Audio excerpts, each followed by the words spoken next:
Proposals to incorporate price controls on prescription drugs will definitely discourage research and development and will have a huge impact in terms of biopharmaceutical innovation.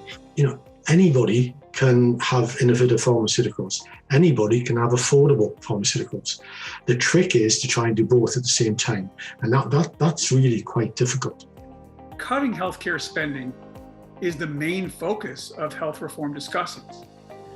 This cost containment ideology has led to policies that have directly led to patients underutilizing high-value medications, the medications that I beg them to do, often leading to poor patient-reported outcomes, worsening healthcare disparities and inequities, and efficient spending by public and private payers.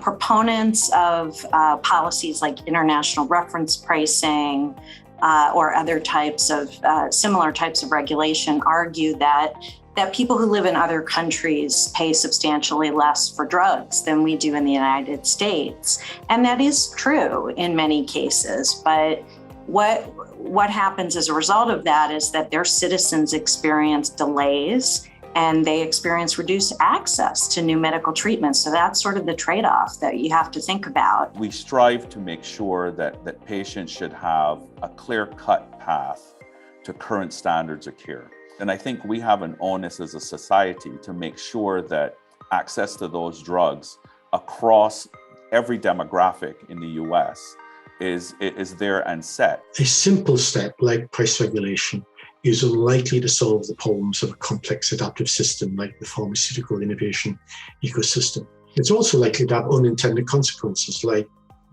perhaps in some cases, reducing innovation or redirecting where innovation goes to. Things that matter to patients are not incorporated into these types of policies. And that's where we really need to start, because medical innovation is really about treating people. And it matters what people with a given condition care about. And that needs to be a part of the equation.